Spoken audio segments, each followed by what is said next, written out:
जय श्री कृष्ण मित्रों श्रीमद् भगवद गीता हिंदू धर्म का एक पवित्र ग्रंथ है। भगवद गीता एकमात्र ऐसा ग्रंथ है जिसका गायन स्वयं भगवान के श्रीमुख से हुआ है।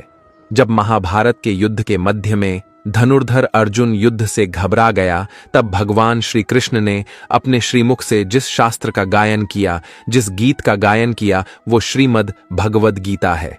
इस सृष्टि में पूजनीय एकमात्र देव हैं, वो भगवान श्री कृष्ण हैं। मित्रों, श्रीमद् भगवद गीता में आत्मा, परमात्मा, भक्ति, कर्म, जीवन आदि का वर्णन है।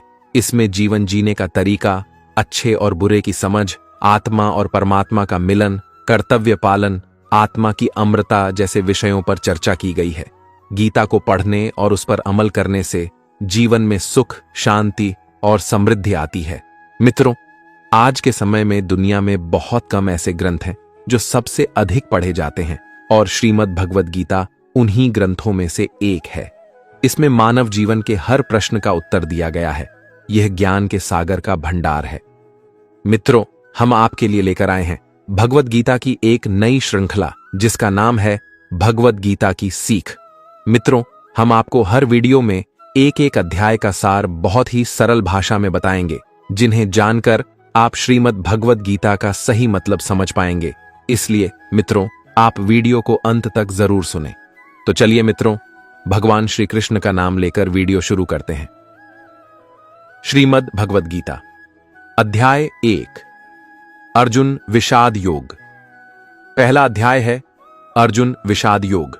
यहां शुरुआत होती है धृतराष्ट्र के सवालों से। वह संजय से जानना चाहते हैं कि धर्मभूमि कुरुक्षेत्र में युद्ध करने के लिए एकत्र हुए मेरे और पांडु के पुत्र क्या कर रहे हैं, उनकी सेना क्या कर रही है। धृतराष्ट्र जानना चाहते हैं कि युद्ध स्थल पर आखिर हो क्या रहा है। धृतराष्ट्र अंधे थे, वो देख नहीं सकते थे, लेकिन वो आंख से अंधे थे, मन और मस्तिष्क से नहीं। वो जानते थे कि वो धर्म के साथ नहीं खड़े हैं, क्योंकि धर्म तो वहां था जहां श्री कृष्ण खड़े थे। अपने पुत्र मोह में उन्होंने शांति की जगह युद्ध को चुना था, लेकिन वो जानते थे कि इस युद्ध को जीतना आसान नहीं होगा। मित्रों, अपने जीवन में हम भी जब कोई गलत कर्म करते हैं तो हम भी समझ रहे होते हैं कि हमारे किए का नतीजा शायद अच्छा नहीं हो, और यही डर, चिंता धृतराष्ट्र को सता रहा था। संजय आंखों देखा हाल बताते हुए उत्तर देते हैं कि हे राजन, दुर्योधन पांडवों की सेना के व्यूह को देख रहे हैं और ये बात गुरु द्रोणाचार्य को जाकर बताते हैं। संजय को दिव्य दृष्टि प्राप्त हुई थी। वो युद्ध क्षेत्र से दूर रहते हुए भी युद्ध को देख सकते थे। वो जो देख रहे थे वही बता रहे थे। इसमें वो अपनी तरफ से कुछ भी नहीं कह रहे थे, सिर्फ युद्ध का आंखों देखा हाल बता रहे थे। मित्रों, ये संजय की दिव्य दृष्टि का ही कमाल था कि हमें गीता सुनने को मिली। दुर्योधन गुरु द्रोणाचार्य से कह रहे हैं, हे आचार्य, पांडुपुत्रों की इस विशाल सेना को देखिए, जिसे आपके बुद्धिमान शिष्य द्रुपद पुत्र धृष्टद्युम्न ने इतने कौशल से व्यूह के आकार में सजाया है। व्यूहाकार रचना का मतलब हुआ एक ऐसा व्यूह जिससे उस सेना के बीच घुसना असंभव हो, और अगर कोई उसमें घुसने में सफल भी हो जाता है तो कभी बाहर ना आ सके। दोस्तों, जब शत्रु और समस्या को हम देखते हैं तो वह बहुत बड़ी और विकराल दिखाई देती है, और मन में ये डर भी रहता है कि कुछ कर गुजर के अगर इसमें हम घुस भी गए तो क्या होगा, क्या हम बाहर आ पाएंगे, क्या हम जीत पाएंगे। ऐसी ही सोच से दुर्योधन भी गुजर रहा है। दुर्योधन गुरु द्रोणाचार्य से कह रहे हैं कि हे आचार्य, इस युद्ध में भीम तथा अर्जुन के समान अनेकों महान शूरवीर और धनुर्धर है। युयुधान, विराट और द्रुपद जैसे भी महान योद्धा हैं। धृष्टकेतु, चेकितान तथा काशीराज जैसे महान शक्तिशाली और पुरुजित, कुंती भोज तथा शैभ्य जैसे मनुष्यों में श्रेष्ठ योद्धा भी है। युद्धामन्यु जैसे महान पराक्रमी तथा उत्तमौजा जैसे अत्यंत शक्तिशाली, सुभद्रा का पुत्र अभिमन्यु और द्रौपदी के पुत्रों सहित ये सभी महान योद्धा हैं। मित्रों, इससे हमें ये पता चलता है कि चाहे शत्रु हो या शत्रु के जैसी समस्या, उसके बारे में सब कुछ जानना चाहिए। दोस्तों, समस्या के हर पहलू से हमें वाकिफ होना चाहिए। समस्या के हर अंग के बारे में मालूम होना चाहिए, जैसा कि दुर्योधन भी कर रहे हैं। दुर्योधन आगे कहता है हे ब्राह्मण श्रेष्ठ, पांडवों की सेना के योद्धाओं को तो आपने देख लिया, अब हमारी तरफ के भी उन विशेष शक्तिशाली योद्धाओं को भी जान लीजिए। द्रोणाचार्य की जानकारी के लिए शत्रु की सेना के बाद दुर्योधन अपनी सेना के बारे में बतलाता है। मित्रों, समस्या के बारे में सब कुछ जान लेने के बाद बारी आती है अपने पक्ष में सोचने की। ये जानना होता है मित्रों कि आपके पास क्या क्या मजबूत पक्ष हैं, आप किन बातों में मजबूत हैं जिससे आप उस समस्या पर विजय पा पाएंगे। जैसे आपने समस्या के हर पहलू के बारे में सोचा, उसी तरह से आपको स्वयं का भी आकलन कर लेना चाहिए, जैसा कि दुर्योधन कर रहा है। दुर्योधन कह रहा है, हे आचार्य, मेरी सेना में स्वयं आप द्रोणाचार्य, पितामह भीष्म, कर्ण, कृपाचार्य, अश्वत्थामा, विकर्ण और सोमदत्त का पुत्र भूरिश्रवा जैसे योद्धा है जो सदैव युद्ध में विजयी रहे हैं। दुर्योधन गर्व के साथ कहता है कि ऐसे अन्य अनेक शूरवीर भी हैं जो मेरे लिए अपने जीवन का बलिदान देने के लिए अनेक प्रकार के अस्त्र शस्त्रों से सुसज्जित हैं और यह सभी युद्ध विधा में निपुण है। हमारे सिर्फ एक इशारे पर हमारी सेना के शूरवीर लड़ने मरने को तैयार हैं। उन्हीं को देख दुर्योधन खुश हो रहा है। दुर्योधन के साथ युद्ध में लड़ने के लिए शूरवीर थे जो उसके लिए मरने को तैयार थे। लेकिन मित्रों, आप जब अपने जीवन की चुनौतियों के साथ लड़ते हैं तो आपके साथ कौन होता है? आपके साथ होता है आपका हुनर, आपकी हिम्मत, आपकी मेहनत, आपके संगी और आपके अपने रिश्तेदार। जैसे शूरवीर दुर्योधन के लिए कुछ भी करने को तैयार हैं, वैसे ही ये आपके साथी भी आपके लिए कुछ भी कर सकते हैं।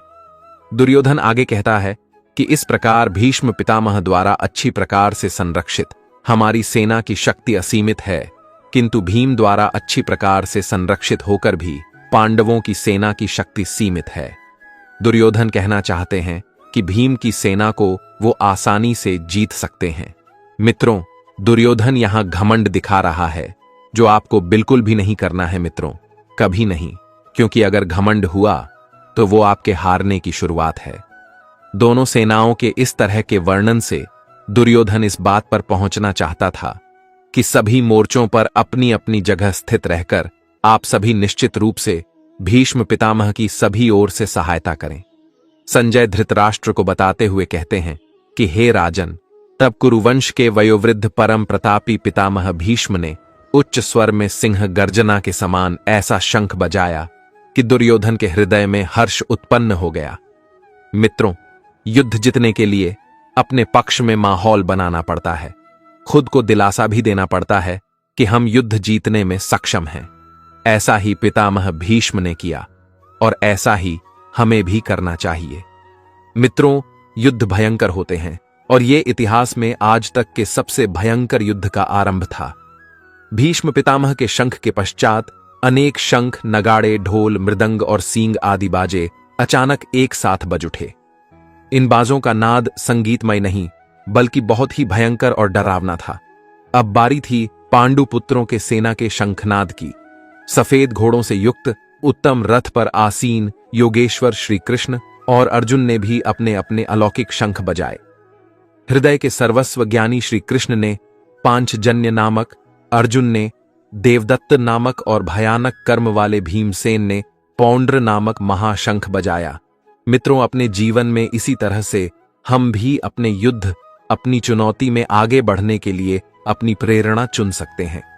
कुछ लोगों के लिए संगीत ऐसा काम करता है, कुछ के लिए भगवान को याद करना या कुछ के लिए माता पिता का आशीर्वाद। अपने शंख आप स्वयं चुनिए और युद्ध के लिए तैयार हो जाइए। पांडवों में सबसे बड़े भाई कुंती पुत्र राजा युधिष्ठिर ने अनंत विजय नामक और नकुल तथा सहदेव ने सुघोष और मणिपुष्पक नामक शंख बजाए। श्रेष्ठ धनुष वाले काशीराज और महारथी शिखंडी एवं धृष्टद्युम्न तथा राजा विराट और कभी न हारने वाला सात्यकी, राजा द्रुपद एवं द्रौपदी के पांचों पुत्र और बड़ी भुजा वाले सुभद्रा पुत्र अभिमन्यु आदि सभी ने अलग अलग शंख बजाए। संजय कहते हैं, उस भयंकर ध्वनि ने आकाश और पृथ्वी को गुंजायमान करते हुए आपके पुत्रों के हृदय में शोक उत्पन्न कर दिया। मित्रों, जब आप हुंकार भरते हैं तो बड़े से बड़े शत्रु को भी डर लगता है। ये हुंकार ऐसी होनी चाहिए कि शत्रु सोचे कि वो किससे युद्ध करने जा रहा है। आप चाहे साक्षात्कार के लिए जाएं या किसी से मिलने जाएं, आपका हुनर, आपकी प्रतिभा ऐसी होनी चाहिए कि सामने वाला आपके कौशल से प्रभावित हो जाए। तब हनुमान से अंकित पताका लगे रथ पर आसीन पांडुपुत्र अर्जुन ने धनुष उठाकर तीर चलाने की तैयारी के समय धृतराष्ट्र के पुत्रों को देखकर हृदय के सर्वस्व ज्ञानी श्री कृष्ण से प्रार्थना करते हुए कहा कि हे अच्युत, कृपा करके मेरे रथ को दोनों सेनाओं के बीच में खड़ा करें, जिससे मैं युद्ध भूमि में उपस्थित युद्ध की इच्छा रखने वालों को देख सकूं कि इस युद्ध में मुझे किन किन से एक साथ युद्ध करना है। मैं उनको भी देख सकूं जो यह राजा लोग यहां पर धृतराष्ट्र के दुर्बुद्धि पुत्र दुर्योधन के हित की इच्छा से युद्ध करने के लिए एकत्रित हुए हैं। मित्रों, आज के जीवन का यह सबसे बड़ा ज्ञान है। युद्ध कोई भी हो सकता है, किसी भी प्रकार का, निजी या व्यापार से जुड़ा हुआ, लेकिन दोनों पक्षों के बीच में जाकर आप युद्ध की सही अवस्था के बारे में जान सकते हैं। मित्रों, हमें भी इसी तरह अपनी समस्या के बीच में खड़े होकर उसे भली भांति देखना और परखना चाहिए और तभी निर्णय लेना चाहिए। संजय अपना आंखों देखा हाल बताते हुए कहते हैं, हे धृतराष्ट्र, जैसा कि अर्जुन ने कहा था, श्री कृष्ण ने दोनों सेनाओं के बीच में भीष्म और द्रोणाचार्य के सामने तथा संपूर्ण राजाओं के सामने रथ को खड़ा करके इस प्रकार कहा, हे पार्थ, युद्ध के लिए जुटे हुए इन कौरवों को देख। वहां प्रथापुत्र अर्जुन ने अपने ताऊ चाचा, दादा परदादा, गुरु, मामा, भाई, पुत्रों, पौत्रों और मित्रों को देखा। महाभारत को इसीलिए तो धर्म युद्ध कहा गया है, ऐसा युद्ध जो धर्म के लिए किया गया था। और इस युद्ध का एक बड़ा परिवार दो हिस्सों में बंट गया था, आधे सगे संबंधी एक तरफ और आधे दूसरी तरफ। हर किसी को फैसला करना था कि वो युद्ध में किसका साथ देना चाहता है, दुर्योधन का या अर्जुन का। कुंतीपुत्र अर्जुन ने ससुरों को और शुभचिंतकों सहित दोनों तरफ की सेनाओं में अपने ही सभी संबंधियों को देखा। अर्जुन विचार कर रहे हैं, पूरा जीवन पांडु पुत्रों और धृतराष्ट्र पुत्रों के साथ बिताया, सारे सगे सारे संबंधी एक ही तो हैं, दोनों पक्ष में अपने ही तो लोग हैं, किंतु अब अपनों के ही दो पक्ष बन गए हैं। उसमें से एक पक्ष शत्रु का है। हर किसी से अर्जुन की लड़ाई नहीं थी, लेकिन अब युद्ध में वो उसके शत्रु थे और उसे उनके साथ लड़ना होगा। अपने करीबी अर्जुन के सामने खड़े थे। शत्रु पक्ष में उपस्थित संपूर्ण बंधुओं को देखकर कुंती पुत्र अर्जुन अत्यंत करुणा से युक्त होकर शोक करते हुए श्री कृष्ण से कह रहे हैं, हे कृष्ण, युद्ध की इच्छा वाले इन सभी मित्रों तथा संबंधियों को उपस्थित देखकर मेरे शरीर के सभी अंग कांप रहे हैं और मुख सूखा जा रहा है और मेरे शरीर के कंपन से रोमांच उत्पन्न हो रहा है। यहीं से शुरुआत होती है मित्रों, आरंभ होता है अर्जुन के विषाद का, जिसके लिए संपूर्ण गीता की रचना हुई। कृष्ण को मार्गदर्शन के लिए एक ऐसी रचना करनी पड़ी जो हमेशा हमेशा के लिए हर किसी को सही मार्ग पर चलने के लिए प्रेरित करती रही है और आगे भी प्रेरित करती रहेगी। युद्ध की बात करना आसान होता है, लेकिन युद्ध करना कठिन। ऐसा ही अर्जुन के साथ हुआ, ऐसा ही मित्रों हम सबके साथ होता है। ऐसी ही शंका का समाधान भगवद गीता से श्री कृष्ण के द्वारा हमें मिलता है। दुखी अर्जुन कहते हैं, हे कृष्ण, मेरे हाथ से गांडीव धनुष छूट रहा है और त्वचा भी जल रही है। मेरा मन भ्रमित सा हो रहा है, इसलिए मैं खड़ा भी नहीं रह पा रहा हूं। मित्रों, ना जाने कितनी ही बार ऐसा हम सबके साथ होता है कि जब युद्ध के सम्मुख होते हैं तो जैसे शक्ति खत्म हो जाती है। परीक्षा की घड़ी के समय पर भी ऐसी ही घबराहट होती है ना मित्रों। अर्जुन अपने दुख को बता रहे हैं। उनका दुख मित्रों हमारी दुविधाओं से अलग नहीं है। चाहे हम परीक्षा दे रहे हों, चाहे व्यापार करने जा रहे हों, चाहे कोई बड़ा मैच खेलने जा रहे हों, कितने ही ऐसे मौके आते हैं जब हम स्वयं को अर्जुन की अवस्था में पाते हैं। लगता है जैसे कि हम युद्ध के लायक ही नहीं हों, युद्ध हम कर ही नहीं पाएंगे। अर्जुन कहते हैं, हे केशव, मुझे तो केवल अशुभ लक्षण ही दिखाई दे रहे हैं। युद्ध में स्वजनों को मारने में मुझे कोई कल्याण दिखाई नहीं देता है। हे कृष्ण, मैं न तो विजय चाहता हूं और न ही राज्य और न ही सुखों की इच्छा करता हूं। हे गोविंद, हमें ऐसे राज्य, सुख अथवा इस जीवन से भी क्या लाभ है जिनके साथ हमें राज्य आदि सुखों को भोगने की इच्छा है, जब वह ही अपने जीवन के सभी सुखों को त्याग करके इस युद्ध भूमि में खड़े हैं। सोचिए मित्रों, जीवन का हर युद्ध, हर काम हम अपनों के लिए करते हैं। हमारा सारा काम, सारे फायदे, सारी सुख शांति, भाग दौड़ सिर्फ और सिर्फ अपनों के लिए होती है, और यहां पर हमें अपनों को ही मारना पड़ रहा है। मित्रों, इससे बड़ी और क्या दुविधा होगी? यही उलझन अर्जुन के मन में है।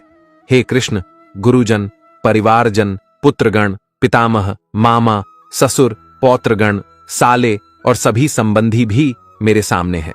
इसलिए हे मधुसूदन, मैं इन सभी को मारना नहीं चाहता हूं, भले ही यह सभी मुझे ही मार डालें।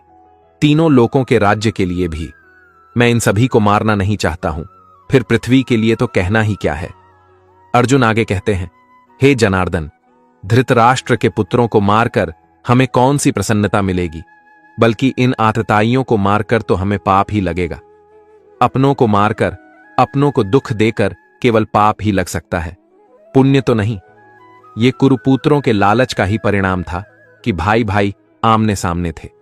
दोस्तों, लालच से कभी किसी का भला नहीं होता, महाभारत में भी नहीं होना था। एक पक्ष को जीतना था तो दूसरे पक्ष को हारना था। क्या अपने परिवार को मारकर आपको सुख मिल सकता है?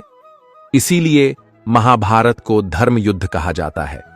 जब ऐसा धर्म संकट हो तो आप क्या करें? अर्जुन कहते हैं, हे माधव, मुझे धृतराष्ट्र के पुत्रों को उनके मित्रों और संबंधियों सहित मारना उचित नहीं लगता है, क्योंकि अपने ही कुटुंबियों को मारकर हम कैसे सुखी हो सकते हैं।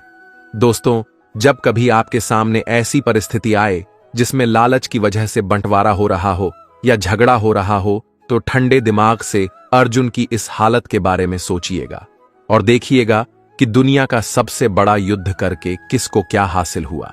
अर्जुन कहते हैं कि हे कृष्ण, यद्यपि लोभ के कारण इन भ्रमित चित्त वालों को कुल के नाश से उत्पन्न होने वाले दोष दिखाई नहीं देते हैं और मित्रों से विरोध करने में कोई पाप दिखाई नहीं देता है, परंतु हे जनार्दन, हम लोग तो कुल के नाश से उत्पन्न दोष को समझने वाले हैं, हम लोग तो समझदार हैं। हे कृष्ण, क्यों न हमें इस पाप से बचने के लिए विचार करना चाहिए। अर्जुन कहते हैं, हे मधुसूदन, कुल के नाश से सनातन कुल धर्म नष्ट हो जाते हैं तथा धर्म का नाश हो जाने पर संपूर्ण कुल में अधर्म फैल जाता है। अर्जुन जो कहना चाहते हैं वो ये है कि अगर परिवार नष्ट होता है तो धर्म नष्ट होता है, धर्म के नष्ट होने से पूरे कुल में पाप बढ़ जाता है। परिवार ही है जो हमें अपनी जड़ों से, अपने गुणों से, अपने आदर्शों से बांध कर रखता है। उसके खत्म होते ही समाज में चारों तरफ पाप बढ़ने लगता है। मित्रों, आप चाहें तो अपने चारों तरफ भी देख सकते हैं। जहां परिवार का सम्मान नहीं, वहां किसी भी बात का सम्मान नहीं होता और समाज पतन की ओर ही जाता है। परिवार की भलाई उसकी स्त्रियों पर निर्भर करती है। अगर कोई घर बनता है तो वह परिवार के महिला की वजह से बनता है। जिस घर में महिला नहीं होती तो कहते हैं कि उस घर का कोई भविष्य ही नहीं, और अगर ये स्त्रियां दूषित हो जाएं तो उसका क्या हश्र होता है। अर्जुन कहते हैं, हे कृष्ण, अधर्म अधिक बढ़ जाने से कुल की स्त्रियां दूषित हो जाती हैं और स्त्रियों के दूषित हो जाने पर अवांछित संतानें उत्पन्न होती हैं। अवांछित संतानों की वृद्धि से निश्चय ही कुल में नारकीय जीवन उत्पन्न होता है। ऐसे पतित कुलों के पितृ गिर जाते हैं क्योंकि पिंड और जल के दान की क्रियाएं समाप्त हो जाती हैं। इन अवांछित संतानों के दुष्कर्मों से सनातन कुल धर्म और जाति धर्म नष्ट हो जाते हैं। हे जनार्दन, जिनका कुल धर्म नष्ट हो गया है, ऐसे मनुष्यों को अनिश्चित काल तक नरक में रहना पड़ता है, ऐसा हम सुनते आए हैं। महाभारत के समय कुल की मान्यता इतनी थी मित्रों कि अगर किसी के कुल का नाश हो जाता था तो माना जाता था कि अब ये हमेशा के लिए नरक में ही रहेगा। इसीलिए कुल की रक्षा करना, उसके सम्मान को बचाना, उसका नाम करना इतनी बड़ी बात मानी जाती थी। अर्जुन ही नहीं, ऐसा हम भी सुनते आए हैं कि जो धर्म का कुल का सम्मान नहीं करते वो सीधे नरक को जाते हैं। इसे आप ऐसा भी मान सकते हैं कि जहां धर्म नहीं होता वो जगह अपने आप ही नरक बन जाती है। अर्जुन आगे स्वयं को दोष दे रहे हैं। कहते हैं, कितने आश्चर्य की बात है कि हम लोग बुद्धिमान होकर भी महान पाप करने को तैयार हो गए हैं, जो राज्य और सुख के लोभ से अपने प्रियजनों को मारने के लिए आतुर हो गए हैं। यदि मुझ शस्त्र रहित विरोध न करने वाले को धृतराष्ट्र के पुत्र हाथ में शस्त्र लेकर युद्ध में मार भी डालें तो भी इस प्रकार मरना मेरे लिए अधिक कल्याणकारक होगा। संजय ने कहा। इस प्रकार शोक से संतप्त हुआ मन वाला अर्जुन युद्ध भूमि में यह कहकर बाणों सहित धनुष को त्याग कर रथ के पिछले भाग में बैठ गया। इस प्रकार उपनिषद, ब्रह्म विद्या तथा योग शास्त्र रूप श्रीमद् भगवद गीता के श्री कृष्ण अर्जुन संवाद में अर्जुन विषाद योग नाम का पहला अध्याय संपूर्ण हुआ। दोस्तों, अगर आपको हमारा ये वीडियो पसंद आया तो कमेंट में जय श्री राधे कृष्ण लिखें और ऐसे ही प्रेरणादायक वीडियो देखने के लिए हमारे चैनल को सब्सक्राइब कर लें। जय श्री राधे कृष्ण।